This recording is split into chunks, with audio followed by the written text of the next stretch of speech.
Todd is forever a sugar baby. I can wish. You know what, though? I feel like... Your time has passed. It's very surprising to me that I actually gave you a chance. Remember that time you tried to do investing and you lost us like $10,000? You always find what I struggle with easy. You struggle with dishes. So I accepted a long time ago that I will just do them all. You know what I mean?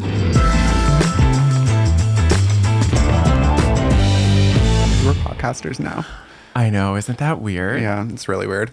I feel like it's been a long time in the making. Well, actually, I know it has. So I was thinking about it today, and it's been almost 3 years that we've been saying we wanted to do it. I think a lot of it has been nerves. Yeah. Or for me anyway. I don't want to speak for you, but for so long we've been creating weekly YouTube videos, which are very different. Like, you don't have the opportunity to really get into the nitty-gritty of it all. Yeah, and I feel like there's a lot of questions that people have that we don't really get to answer. Mm-hmm. So I feel like this is a really cool way for us to get to know each other and like our community better. Yeah, I'm excited to dive deep into topics that we've wanted to talk about for a long time and just haven't really had the opportunity. I don't know if you're watching this on YouTube or Apple, Spotify, wherever you get your podcasts, but our cat Squirrel just jumped up on the couch. You're probably going to hear her quite a bit. Yeah. She tends to be active, but we are filming in our living room, in our dome, off-grid, in the middle of the woods, which is pretty cool. Yeah, we have a very, very unique life, I would say. Yeah, I feel like we've had very, like a large number of iterations of our life and time together, which is sort of where this name comes from as well, tangents, because there's been so many tangents along our way that I think it's cool. It's a way for us to share our experience with you all and answer the questions of how we have some of the skills we do or why we do things the way we do. Yeah, plus we do struggle with staying on topic and on task. That's the other reason. That's the other reason. So, and plus the 2 T's, love alliteration. Tyler loves it. Obsessed. Yeah. So I guess we should probably say who we are. Like, oh yeah. You're Tyler. Hi, nice to meet you. And I'm Todd, and this is Tangents with Tyler and Todd. So today we kind of wanted to go all the way back in time. Todd was just mentioning all the different iterations we've had and tangents we've made in our life along the way. We've actually been together 15 years. So it's been a long time. It's been a long time. We first met when we were in grade 12. Yeah. So a lot of people ask how we met, and the way that we did was we were both accepted into university in grade 12, and we were randomly matched with someone that we were going to be starting university with the following year. It was kind of like a way for when you get to university or college, if you're listening in America, it was a way for you to have at least one friend when you got to school because, as you know, going away to school is a very scary experience. Yeah, so we were paired, and the thing was we had to make a mixed CD of our favorite music and mail it to the other person with like a little card and stuff. We're dating ourselves. Oh, yeah. Well, at least it wasn't like cassettes or 8-tracks. Or imagine if you had to like carve like into a vinyl record the songs you liked and then mail that off for someone to play on their sonogram. Like, at least we're not dating ourselves that far. True. So we got paired together and we made our CDs and we mailed them, and we just sort of, I don't know what it was, kind of saw something different in each other and just really clicked right away, I would say. I mean, it's very surprising to me that I actually gave you a chance because the songs on your CD were very, very different than mine. Todd's was, the biggest songs of 2009. A lot of Flow Rida. What else was on there? Oh, I can't even remember. But I'm like a top pop. Boots with the Fur? Probably was there. Whole club looking at her? Well, why not? She had the boots with the fur. But and I still am to this day. Like, if you hear a car going by with top pop blasting with one person in the car. That's Todd. Yeah, it's me.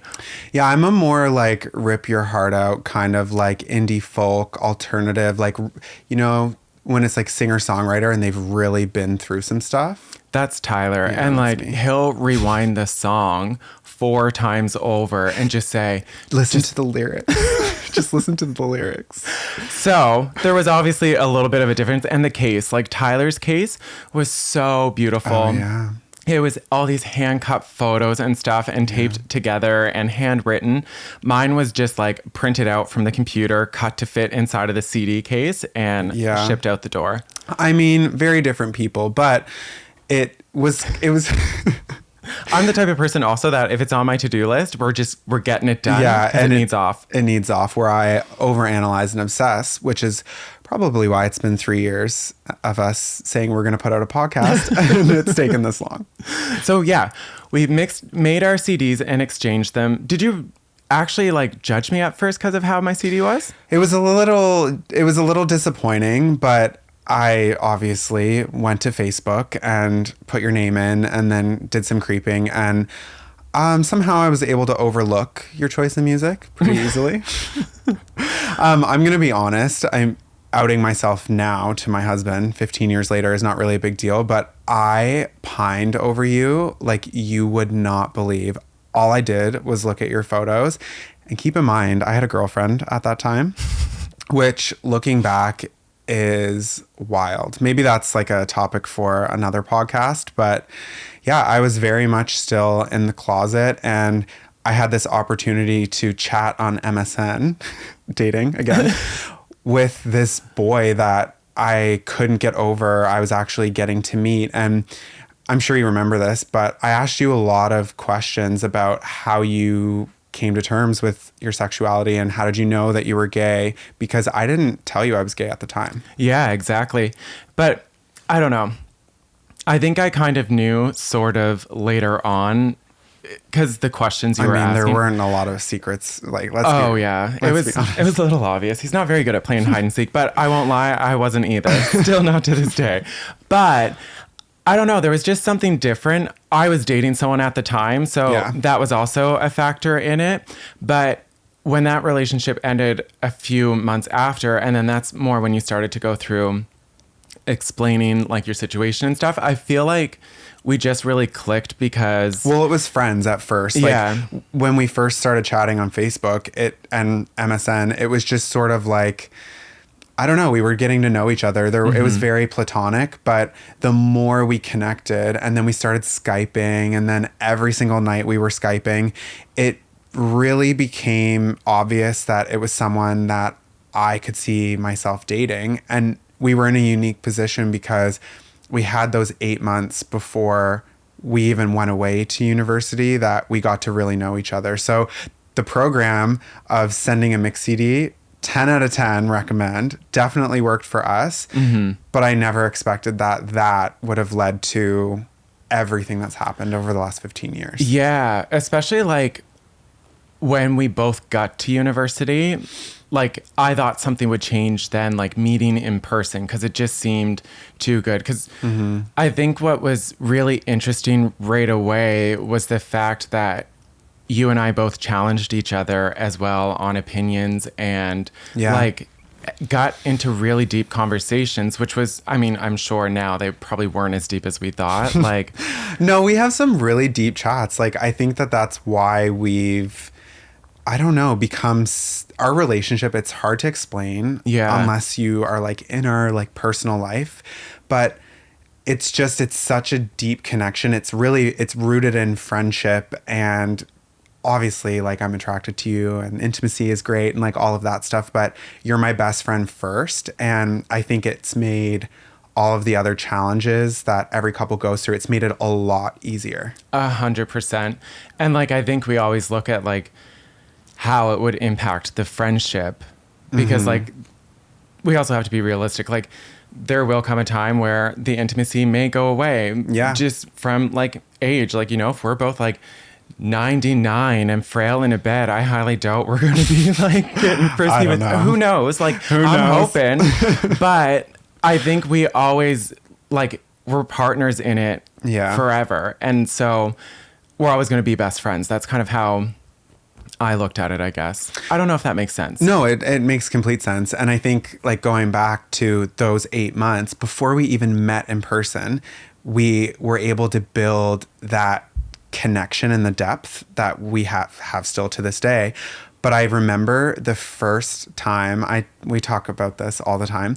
The first time I ever laid eyes on you, your dad, and your nan were driving that old red truck, Quincy, that your dad had, and I saw your dad first. I saw your nan first, actually, and I was like, that like sort of looks like Todd, like in a weird way. And then I panned over to the driver and it was your dad. I knew it was your dad, even though I didn't know what he looked like. It looked so much like you. And then I panned, and it was like a moment in those like shows like Heartstopper. Like, I am dead serious. When I looked at you in the passing, I was like, oh my God, like he is actually real. I was so absolutely in love with you at that time. I mean, I'm still am in love with you, but it was like the 17-year-old like craze that I can't even explain. And I could not get over that you were real. And I texted you, said that I saw you. And then remember, you picked me up at the mall. That was the most nervous I have ever felt in my life, was that drive, because like we weren't at university at that time. It was like we were able to drop our stuff off to residence, but we weren't allowed to move in or something. Yeah. So I was I should say we were both at res dropping off our stuff, and I saw you as you were leaving and I was getting there. So we never got to actually, it was just cars passing by. Yeah. So then we were meeting up like the next day or something in person for the first time, and we were meeting at the mall. Yeah. And that hour drive to the mall was like the most disgusting feeling I have ever felt in my entire life, because it was like, I don't know, I just knew that something was different. Sorry, it's weird to talk about. Whew. I don't do emotions well, so I don't like these feelings coming up. I don't know. It was just interesting because something was just different. Like it was just different. It's kind of wild that we're like 5 minutes into our first podcast and we're crying. I know what you mean. So many stereotypes. So many stereotypes. I know what you mean. It was like, wow, everything was like finally coming into focus. And that's kind of why I said the Heartstopper example earlier. If you haven't seen the show Heartstopper, by the way, it's a show on Netflix. You have to check it out. It is just, I've never seen a show that perfectly describes that feeling. And like, it was magic. It was literally electric. I remember sitting next to you in the passenger seat being like, wow, like I found my person. It was also, Tyler was nervous too, obviously, because your best friend was there as well in the back seat the whole time. And we went and got some takeout, and we went into Citadel Hill and like sat and watched like boats and stuff, all of us. And it was really nice that she was there because it cut the tension. It did. It was huge. Like it was awesome.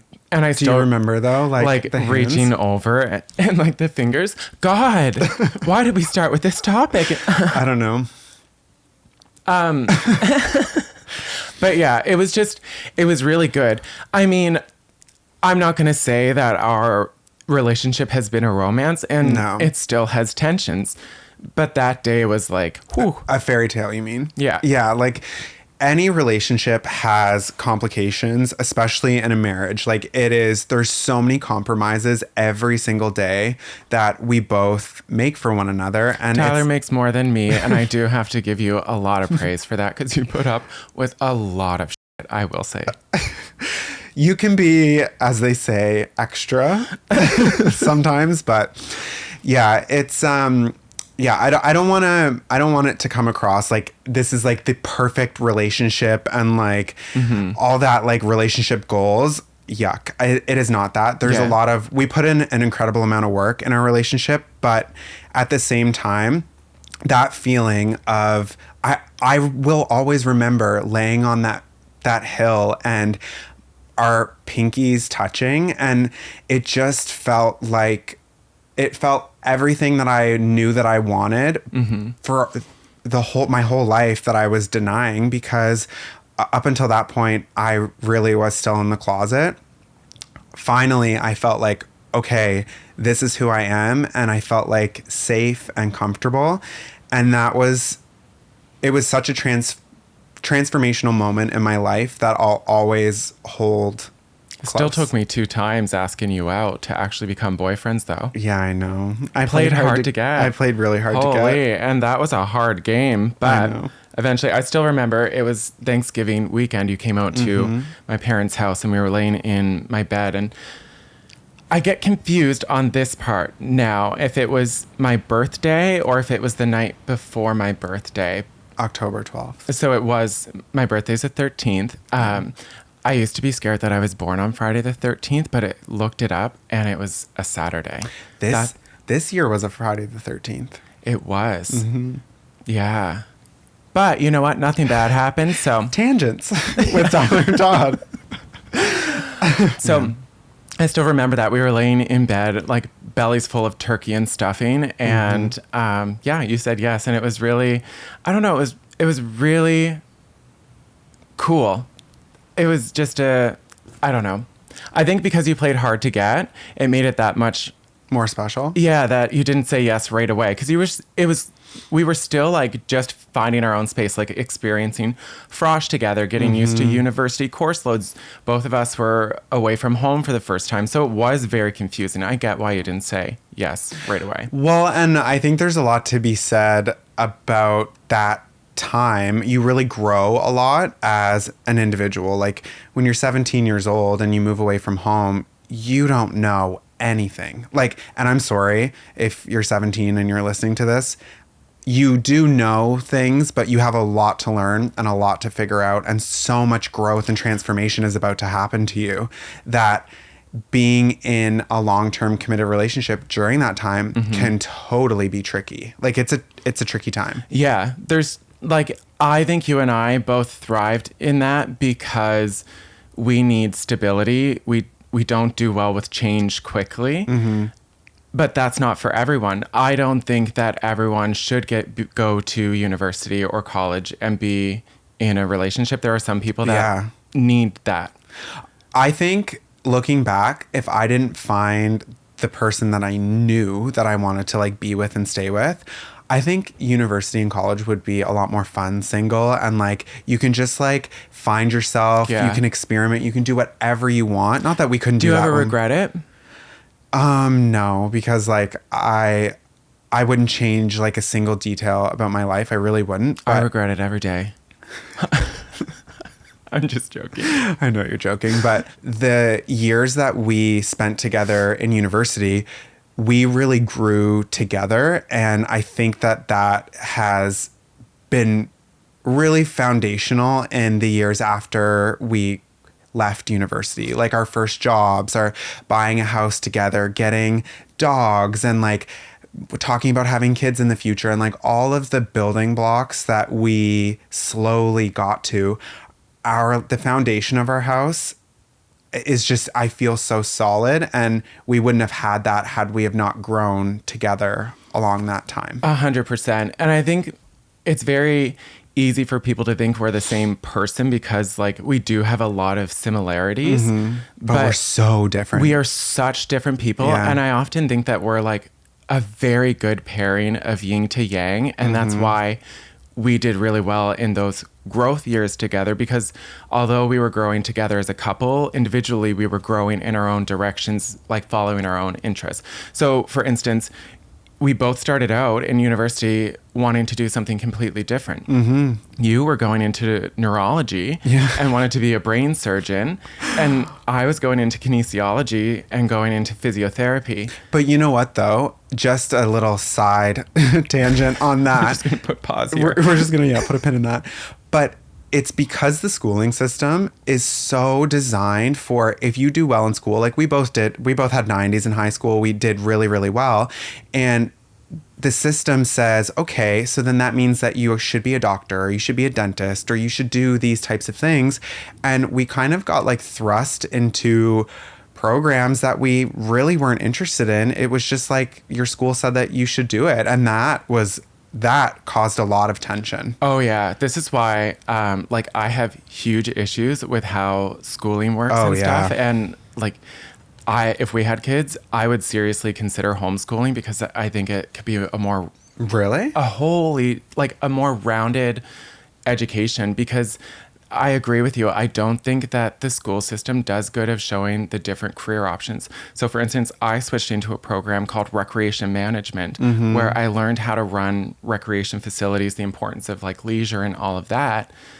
That was never taught to me. You went into what did you do? Neuroscience first is Yeah. what I was in. And then I switched and I did a business degree. So a Bachelor of Management. I was going to say commerce, but I was like, it's not commerce, No. management. Yeah. So I did a Bachelor of Management in Entrepreneurship and Innovation. And it was 4 years of learning how to start a business, scale a business.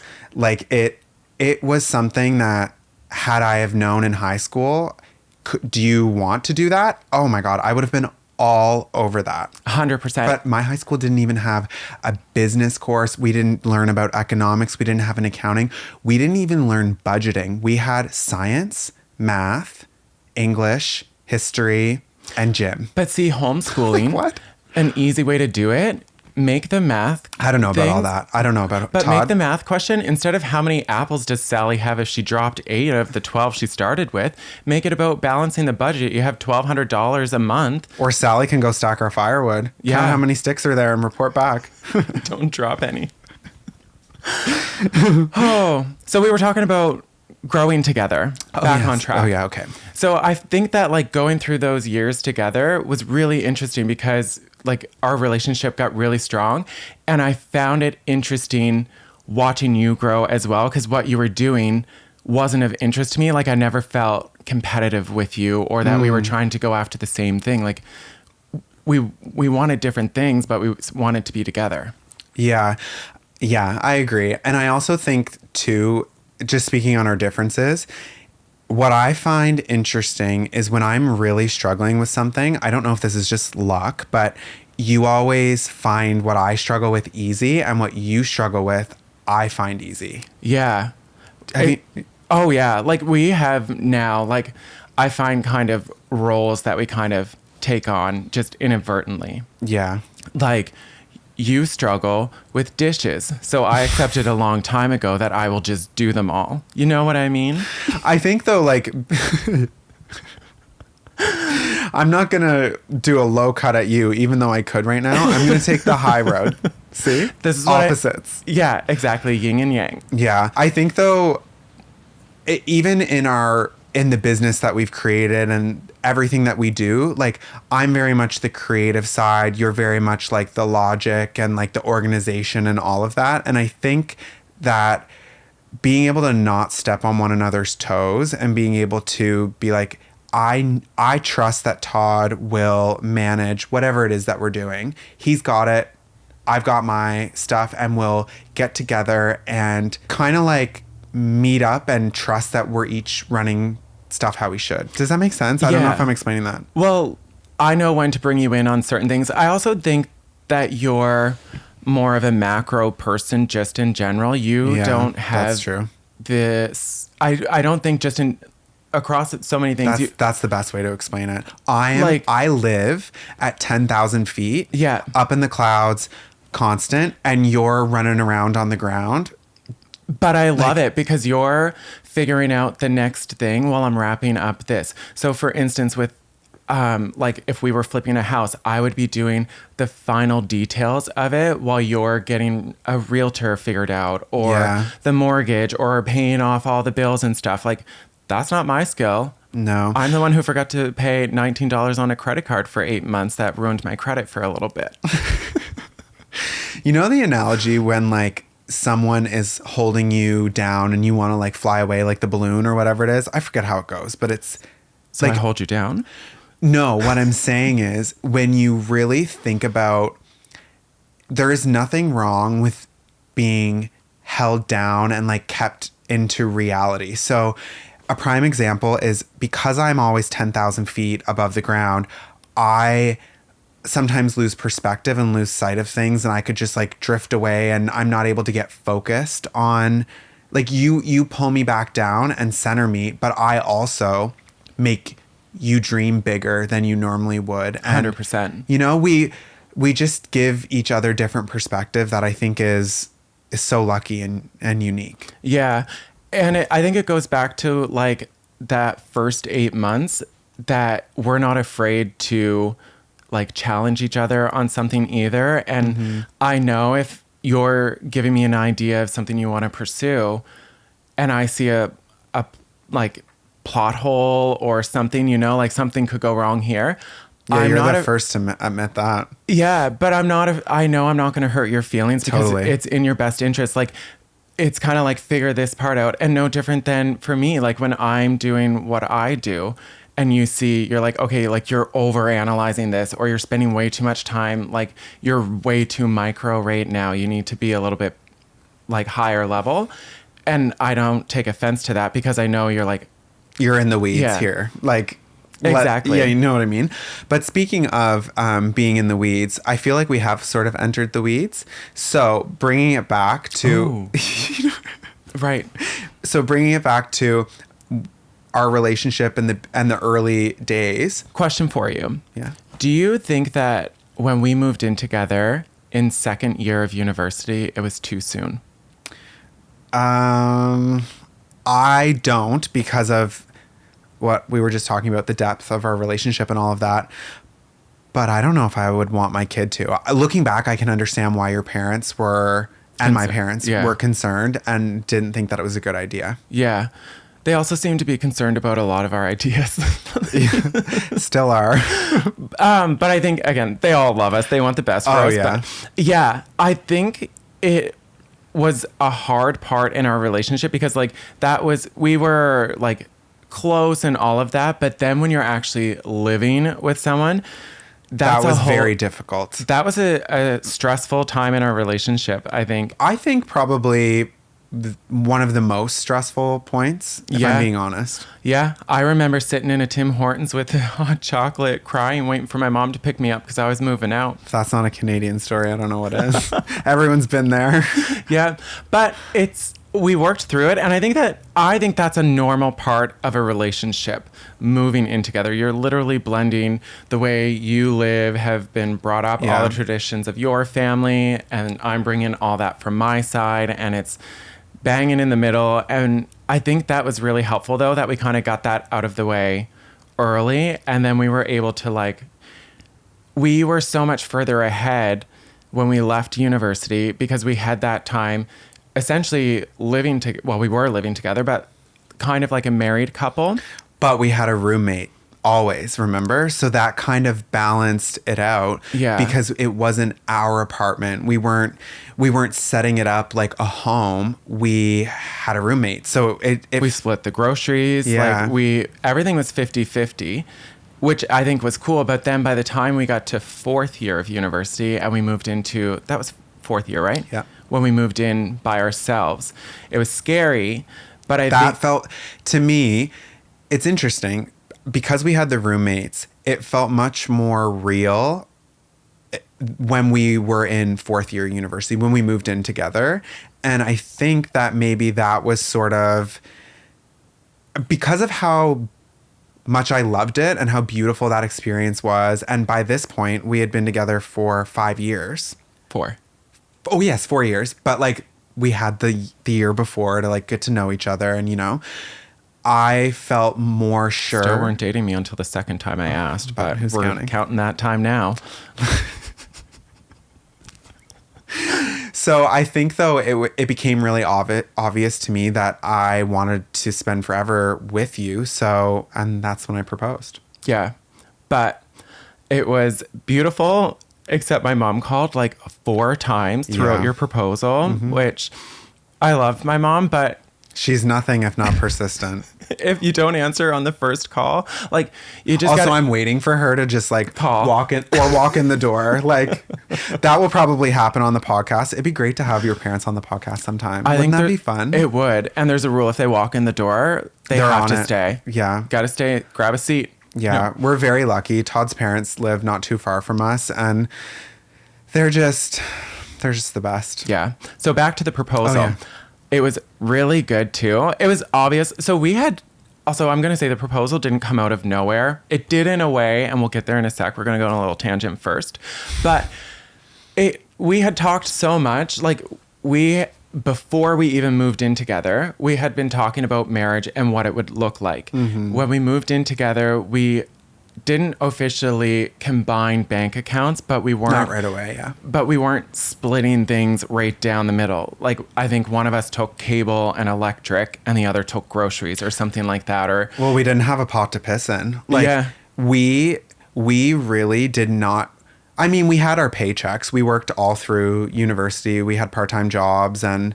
we also had a little side business. Oh, yeah. Can we go on a little tangent on that, or is that a different topic? No, I think that's also really important to the story too, Yeah. because of what I'm saying of how we came out further ahead in after college. Yeah. Because we had built a little side business while we were there. And so we had sort of seen how we would work together in our different roles, and we knew that we loved entrepreneurship. Wow, I've never thought about it that way before, but you're right. Like, not only were we dating all through university, but we were also running a business together, even all the way back then. Yeah. Like, okay, so what our business was, the apartment that we moved into, it was a 22... The first one with roommates. Yes, the first one with roommates. Was it a 22-story? Something like that. 22-story apartment building. And we discovered that because it was mainly university students living in the building, at the beginning of every month, there would be garbage left on the lobbies of each floor. So we would ride the elevator and click each floor only when it was empty. We weren't those guys. But then the elevator... But we would go at like midnight, yeah. And the elevator doors would open, and it would just be this massive lobby filled with furniture, everything you can think of, from bed frames to couches, microwaves. But it was just garbage to them because we went to school in Halifax, Nova Scotia. So there'd be people from New York, Toronto, all these different places, and they're not going to move an IKEA bed back to Toronto. Yeah, so people just, unfortunately, I wonder if they still do that. I don't know. This is a hot tip. If you want to make some side money, do this. So the first of every month, we would, check to see what garbage there was. And we would take... Furniture, it's not garbage. Furniture, my apologies. We would take the best pieces and we would bring them back to our apartment and then look on Craigslist or Kijiji, whatever sort of classified site we could find, and then list it on there and then sell it. So then we got... But we would clean them up. Like, sometimes we put work into it. Like, some of them would be pretty dirty. We would clean them all up. Yeah. Or some of them might have like wobbly legs or things like that. Like, we would do some repairs and maintenance. Like, we would, because we want, like, if you have nothing, you have your name. And our furniture on Kijiji, which is like Craigslist in Canada, was going to be the best furniture. Oh, you bet your bottom dollar. we weren't going to do anything.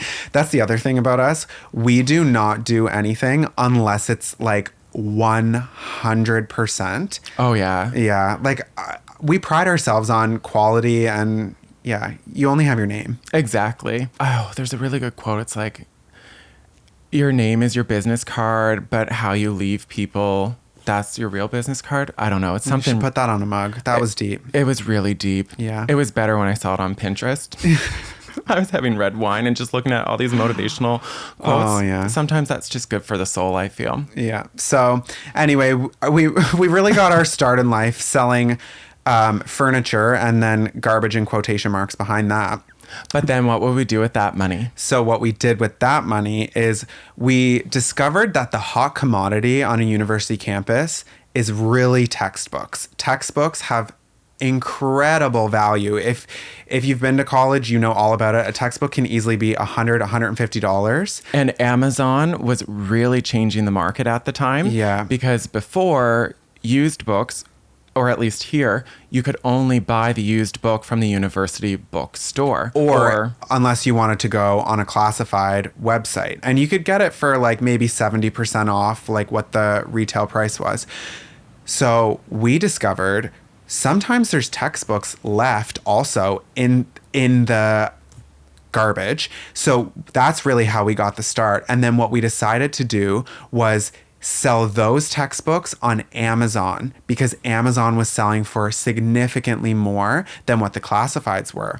we even then started using the furniture money that we made, and we were buying textbooks from other students on the classified and then selling them on Amazon for sometimes 100% profit. It was unbelievable how much money we were making. We have a couple photos somewhere. I think they still exist of just stacks of books. But we would always buy them for more than what the university bookstore would buy them back for, though. That was the thing. Yeah. We weren't ripping off students. Yeah. The university bookstore, so say a book, the university would buy it back for $50. It's $200 brand new. The university will buy it back off of you for $50. We would buy it for $75 and sell it for $100 on Amazon, which was fair market on Amazon. Like $130. But the bookstore was still charging more than that. Like they were making some serious coin on top of having already made money on the tuition. Oh, you know what? Like talking about this, like I haven't thought of those memories in so long, but sitting in that old grungy apartment with you and like looking at the towers of textbooks from the floor all the way to the ceiling, and we would stay up all night wrapping these books up. Remember the bubble wrap? Oh my gosh. And like we got a little production line going because you have to put like the certain receipt in with it, like the order slip. And then you have, like when we were doing it, we had to match the order with the tracking number and then come back and enter those in. When we came back from Canada Post from mailing them. And then, it was quite a little thing. Like there were times where we'd be at Canada Post for an hour and a half standing there to get these books all processed and out. But it went in waves too. Yeah, obviously it was like really busy in September and like really busy in January, like when the school season would start. But that was absolutely transformative because it was the first time that we actually felt like we had a bit of money in our pockets because we were also both working at the bar. We worked at, it's called the Greywood. I wonder if it still exists. Maybe. It does, but it's not the same. The old one's like knocked down and it's like a new one. Yeah, of course. They always do that, don't they? They can't leave a good thing well enough alone. I mean, that wasn't really that good of a thing. No, it was a dive bar. But it was our campus bar. Yeah.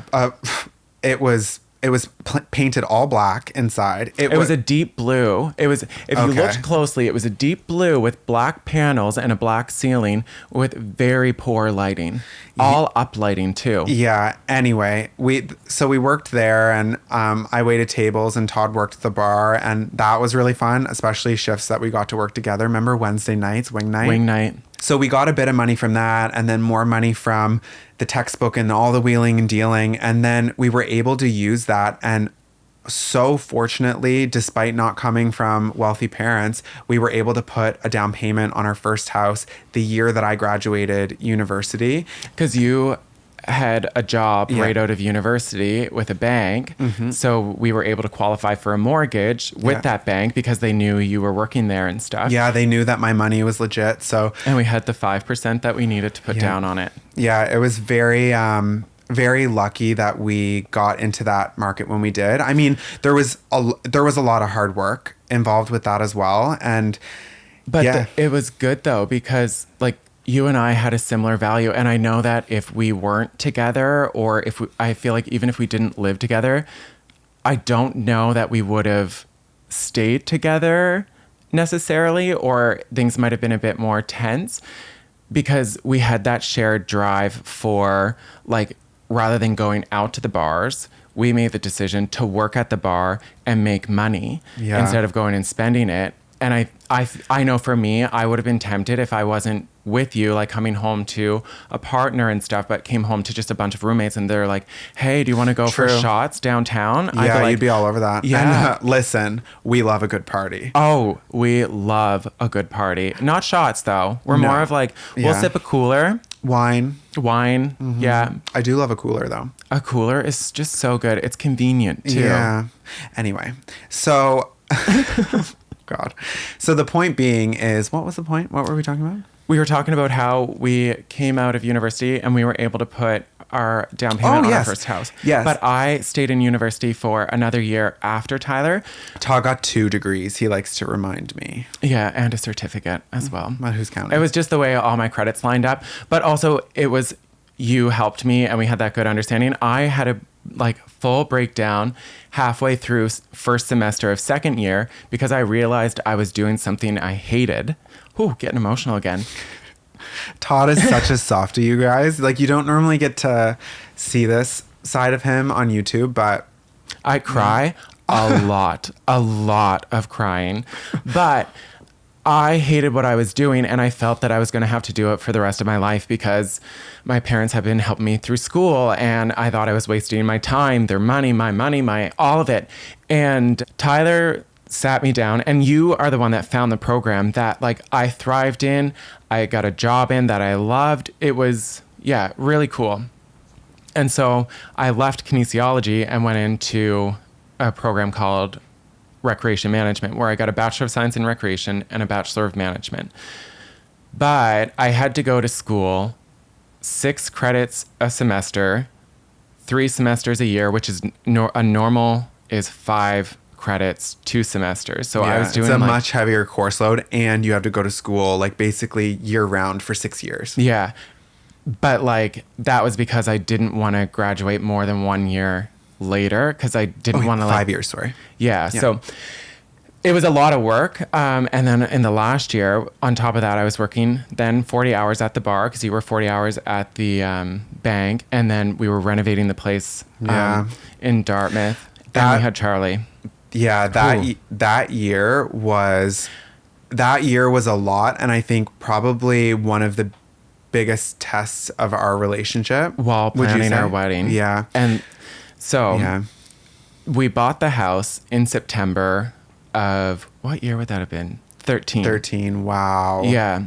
10 years ago? 10 years ago. Holy smokes. So we bought the house and we moved in on a Wednesday, and on Friday the basement flooded because there were 2 cracks in the foundation that either weren't disclosed or weren't discovered. Which was devastating. It put so much pressure on our relationship, and well, that's why I stepped it up and started working more at the bar, and because it worked. We were just barely getting by. Yeah, and because it was at the campus bar, we also did all liquor services on campus. So if any of the societies were having events on a random Tuesday, well, I would take the portable bar and go set it up in like an auditorium somewhere, and like sometimes they'd have drink tickets, sometimes it would be cash. It was know like what? So I worked a few of those with you to make extra money as well. And do you remember how fun some of them were? Remember the Indian night? Oh, that one was so really cool. Good. Yeah. That one was actually hard to get. It was very sought after by a lot of the bartenders. So it wasn't until, I don't know how you got it that year, but it wasn't until I was like more senior that I was able to get it. What can I say? When you got it, you got it. Yeah. So the house flooded. So that kicked off the renovation. Oh, and also the house we bought, it wasn't some like cute little cottage with a picket fence and all redone. It was the cheapest single family home we could find. Oh, yeah. Like, I'm not surprised it flooded. It had exterior shingles on the inside. I think that was a design choice. It was definitely a choice. And anyway, it was bad. The carpet was probably like 6 inches long in the basement. So when it flooded, it was just disgusting. Yeah. But we had watched a lot of HGTV in our last year in our apartment, and we were like, we can do this. So we did want to fix her upper because we wanted to put the equity into it. Yeah. And I'm telling you, there was no feeling quite like that. Like actually getting our hands dirty, and our families could not believe Tyler and Todd are going to lay laminate floor. Yeah, okay, we'll see how that goes. Let's not throw me fully under the bus. Okay, we'll just throw 1 foot. Like, you can throw me under the bus, run me over, back it up again, and run me over again, because I was never going to be doing physical manual labor. I mean, I still don't love it, but he was definitely picking up a paintbrush. You can forget it. Was not known for maintenance. So, but what I discovered about it, and the reason that I loved it, was, hold on, I can take all of this money that we've built, all the hard work, all the garbage, the textbooks, the bar, and then buy this place, and we can put all this sweat equity into it.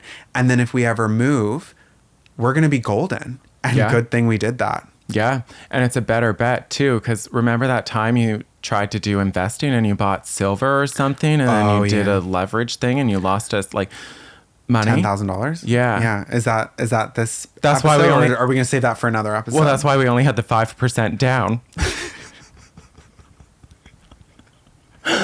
Oh, we're gonna run Tyler over a few more times. That's a story for another day. But yeah, we that year, actually, the 9 months that we lived in that house was very trying. But I also worked incredibly hard at my job, which was stressful. I was trying to prove myself, trying to work my way up the ranks, and I started at a really large bank in Canada, and I started as an analyst position in their commercial banking division. So that's kind of like what I used my business degree for, I guess. And Which makes sense because you were in business. Yeah, and like you it does studied make sense. business. And like, I bet you were like, do you think you were drawn to it because you got to see all these other entrepreneurs and interact with them and hear their stories? yeah, so what I liked about it was the job was reading people's financial statements and then helping them get loans through the bank. So as an analyst, I was just number crunching for the managers. But yeah, I would say that was what drew me in initially. But where I was going with that was I worked really hard that 9 months as an analyst because I needed to make more money because it was not enough. Like especially with the renovation and all of that. And the renovation wasn't supposed to be that quick. No. We bought it with the intentions of living in it for a while. And then I was going to finish school, get a job, and then we were going to start renovating the house. Yeah, but and we fixing never it up. do things Well, like, basement flooded. What were we going to do? Like just sit there with the mold? No, we're going to rip it out and like get her going now and we'll figure it out. yeah, this is the thing, right? Like we're always on slippery slopes. Like look at this place. Oh, yeah. Oh. We always just get like too far in it to stop. Yeah. I'm sure that like some people watching, if you've never seen anything, this is your first intro, you're probably like, what kind of building are they in right now? Speaking on that, our life just goes in these weird we take opportunities when they come up. And that was exactly what happened. We were in the middle of this renovation on this house, and I had been working really hard at the bank. And Well, so it wasn't quite the middle. You're missing a point.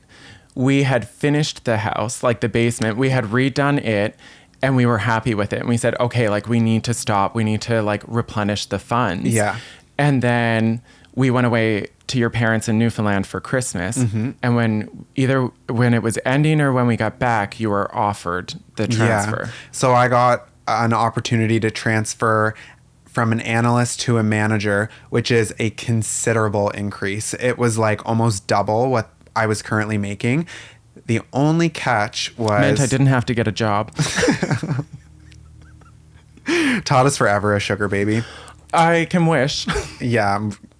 In your fantasy, you are the furthest thing from a sugar baby. In real Oh, life. I know. I feel but like you would totally sign up for that. You know what though? I feel like Your time has passed. no. Well, I feel like I could still be a good sugar baby, but I feel like I'm the type that would still like fix the yacht myself. Oh, you know? Like, yeah. Yeah. You know what? You would be a very good sugar baby. You'd be making meals. You'd be doing dishes. I would run their operation way more efficiently. Yeah. You know what? Their billions would become trillions within a matter of months. Like that. Just like that. I mean, if there's anyone out there, you know where to find us. Hi. So, yeah, the opportunity to make double the money was a no-brainer, but the only catch was we had to move from Halifax, Nova Scotia to Edmonton, Alberta, which is completely on the other side of the country, thousands of miles away from our family. And that was a really, really difficult decision. But it was the right decision because Yeah. also as I was finishing school, we realized just how difficult it was going to be for me to get a job in my field Yeah, here. virtually impossible. Yeah. And so Edmonton has a big recreation area. Like I find all out west of Canada, Yeah, they focus more on it. They really focus on the outdoors. I think it's actually quite similar in the US, if I'm not mistaken, that the West Coast, there's a lot of like parks and like outdoor stuff, or maybe that's just because we spent a lot of time there when we were in the RV. I don't know. Oh, I never took geology or geography, whatever it's called. Yeah. our public schools weren't good here. But yeah, I think it was a good opportunity, so we took it, but we were at a pickle. We were in January and you had to be there in September, I think. Is like you kicked it as far as you could. Oh, cuz I had to finish school and I didn't finish until August. Yeah. So we realized we couldn't sell a half renovated house because we're perfectionists and our name is all we have. So we had to renovate the entire upstairs. So somehow we found a way to make it work. We discovered what a line of credit is. Yeah, we discovered debt for the first time, which was scary. We were super responsible with it and we knew how to use it, but we paid it off when we sold the house and moved out west. Yeah. The first thing we did, we paid off when the money hit, we paid off the line of credit. Yeah, so that was a really eye-opening experience to be able to, like, again, create this equity that, of course, we had to use because the real estate was way more expensive in Edmonton than it was in Alberta. But now it's the flip. I know. Isn't that wild? Wild. So long story short, long story long, we got married and then we moved out to Edmonton in September of 2014. Yeah. And we kind of like buckled down. We had this agreement that we're here for 5 years and we are going to make as much money as we possibly can. And we had basically no life. We didn't really spend money. We went on a trip here or there, but we put our heads down and we went there with a 5-year plan. So I was fortunate that when we flew out in June or July, we flew out to look at houses to buy one. Mm-hmm. And so that was the first time we had ever even been to Edmonton, had just Google imaged it. And so it was really fortunate. We had been applying for jobs for me before we went, and it lined up that I got an interview that I did while I was out there, that I got the job, that it started on the same day that you started your job, which helped me with the move because I was really scared that I was going to sit at home by myself and you were going to be off working and it was going to be like this, make me more aware that I was away from family, like far, far away for the first time. Mm-hmm. So I think that was good that happened. And it also allowed us to hit the ground running with our 5-year plan. Yeah. I totally agree. That was important because it would have been difficult for you, I think, psychologically, especially knowing that you've left, but you couldn't get a job at home. And if you were there unable to get a job, that's hard. Yeah. Yeah, it was. I definitely would have spiraled and like questioned the previous 5 years of my life and like gone through every decision to find where it went wrong. But fortunately, that didn't happen. And I got a really good job with the local government there. And I was in a field that I loved. I was in recreation management. I was running a pool, which kind of like played off my high school experience. I was a lifeguard. I was on swim team. So were you, which is probably something that we were drawn together with too. Probably, like another similar interest. But yeah, like our jobs there, we moved up a little bit. We got some salary raises and that was really helpful in us and our mission to, be as financially secure as we could. Looking back, do you regret our like pact to give up our 20s to work really hard? Because we missed out on a lot. I did up until a couple months ago, because I felt like I'm going to be 33. Oh, no, I am 33. Whoops. And you're going to be 32 in December. Yeah. That's getting into our mid 30s. And I feel like we've been working really, really hard. Like we haven't let up the brakes yet. And I was worried we were going to give up our 30s as well. So I was regretting the 20s. But now it's tricky. It is very tricky though, when you're on that treadmill to be like, this is enough. And I want to be present in my life because let's be honest, everything has come with a cost. Everything.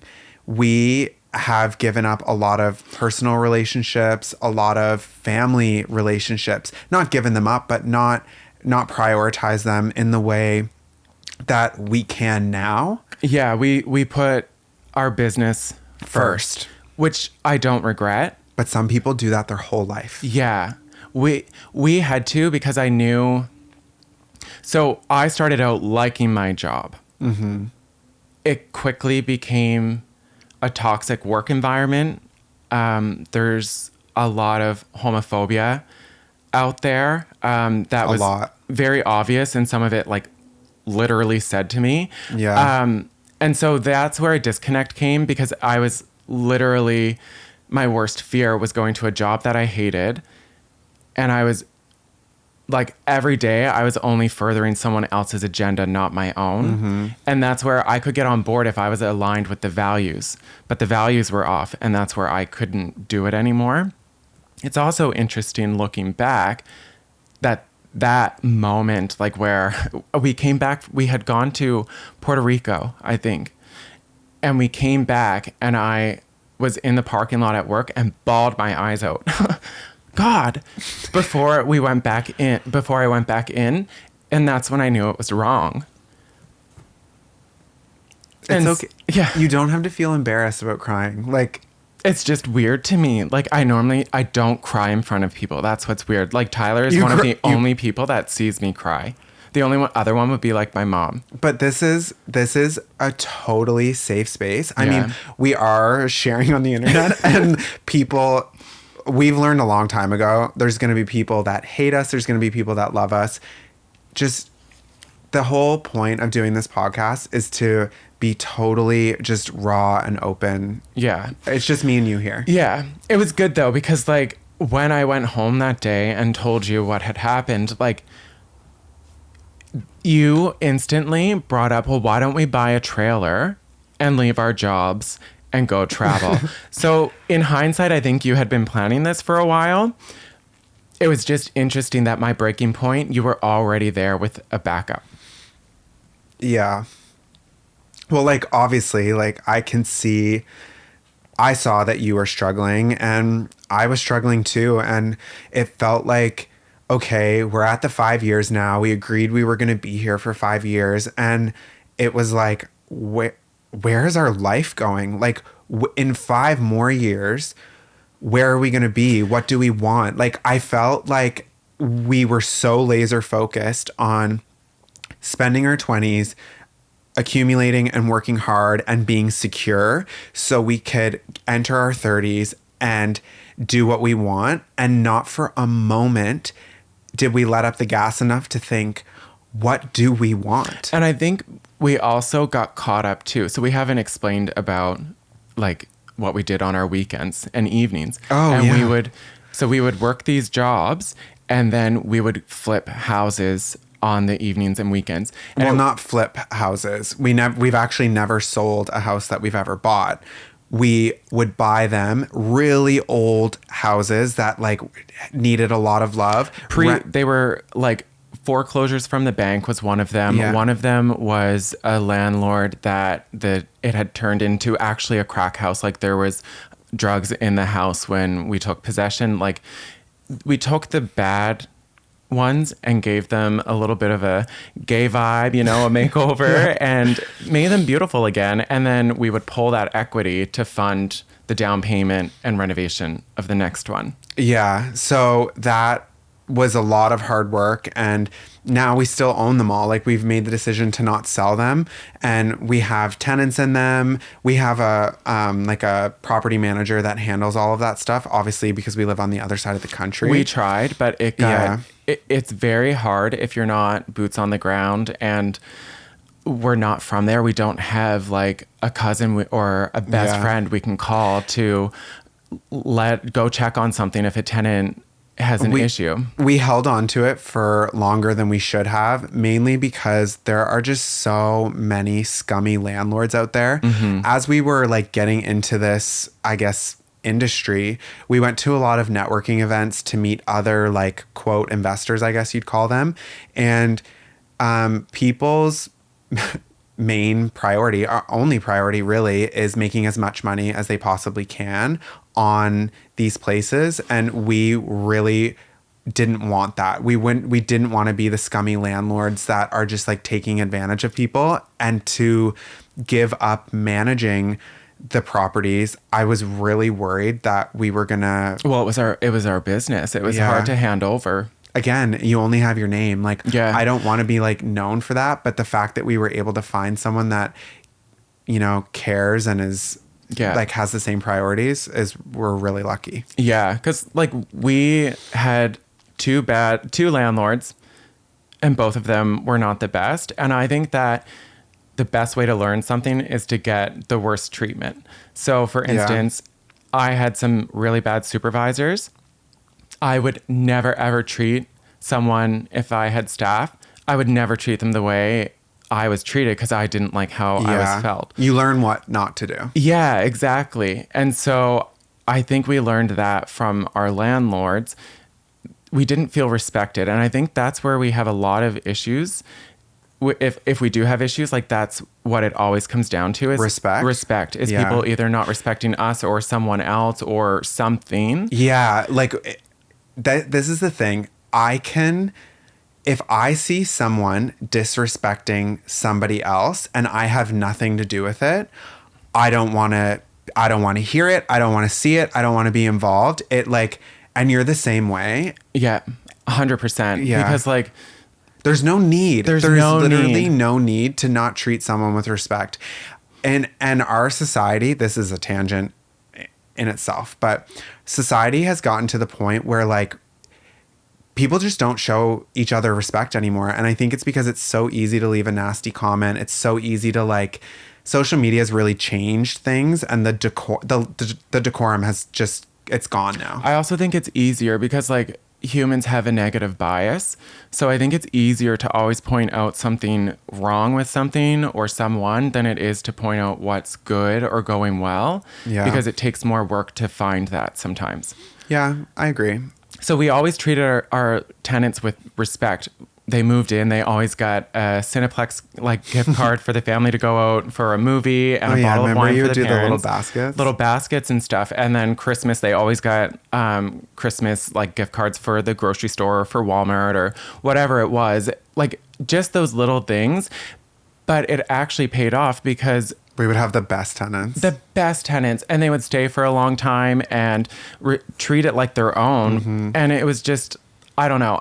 It was hard to hand that off, but it was the right decision. Yeah. And I guess getting to what we were talking about was those years, in addition to like the full-time jobs, renovating these properties and managing them ourselves and all of that, we were just so preoccupied with the hustle of it all that we were really, really lost and didn't know what we wanted and what the future was going to hold. And we reached that breaking point. I saw it in you. And that's when I said, hey, wild thought.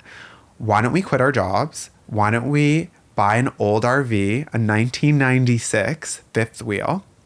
Let's renovate it, move into it, and just hit the road and just live on the road, live van life, live RV life. Like, let's do it. Yeah, because we couldn't do van life. I need a lot of things. So trailer life was for us. Yeah. Trailer trash, as Todd says. But it was good. I think in a way, though, too, we were preparing for that because the last year we were in Edmonton, we actually moved out of our house and into a basement apartment in one of our houses because we wanted to try living smaller. We were like, okay, we've got this 4-bedroom house. We sleep in one of them. Yeah. Charlie would sleep in the other one, which was kind of cute. But Yeah, I forgot about that. yeah, I didn't like it though, because I did want him to come over. Charlie's our dog, our oldest one. And He's a 10-year-old golden retriever. He's super cute. He's such a sweetie. But I always wanted him to come over and snuggle. But for some reason, he liked that back bedroom. I think now it's because the house is haunted. There is definitely some evil spirits going on there somewhere. Yeah. But we moved into the smaller thing because we were like, we're being wasteful. Like, we're working hard to pay for this. Why we don't use it? Why not rent it out? Have someone that can use the space live in it. We'll live with less. And then that was a transition. We were like, okay, like we went from 4 bedrooms to 2 bedrooms. Like, let's go down to 1 and see if we can do it. Yeah. Yeah. And I mean, that was really important. I don't think we would have been able to make the jump unless we really like downsized our life again. And then moving into the trailer, that was an exciting experience, but like quitting our jobs felt very nerve-wracking as well. Like how would you describe those first 3 months? A lot of anxiety and panic attacks, which was a whole new experience for me. I had never, ever experienced anything like that because I had always been sure of my decision. And if I wasn't sure of my decision, you were championing me.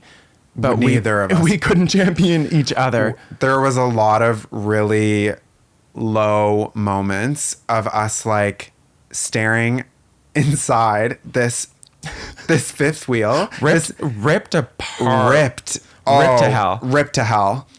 And so just picture this, right? It's a 1996 fifth wheel. 1997 fifth wheel, ripped to hell. And we paid $6,500 for it.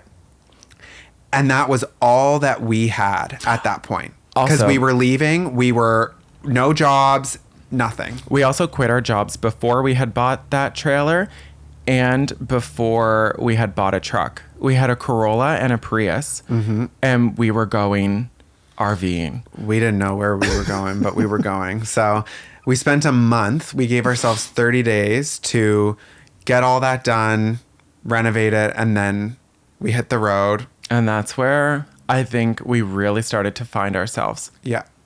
I think that's where life got good. I think so too. The connection, like living in 200 square feet, our connection with each other got so much deeper. We got closer. We got to spend every waking moment together, which was a lot at first, but I think it changed our relationship. It deepened it to a point that I'm shocked. I don't know. It's hard to explain. Yeah. But I think that's a story for another day. Yeah. I think this is a good place to put pause and go take the boys for a walk. And yeah, I'm really happy that we finally started this podcast. It's really exciting. It's a whole new experience. I cried 3 times. Was not expecting that by any means when we set this up. Yeah, I'm really looking forward to this, especially like now that we've actually chatted. It feels not like what I thought. I love it. Yeah, I love it. And if you love it too, make sure you give us a review wherever you're listening to your podcast, if it's Spotify or Apple. And if you're on YouTube, give us some love there as well. Thank you so much for listening. This was so much fun. Yeah, we can't wait to see you next Wednesday on the next episode of Tangents with Tyler and Todd. Bye.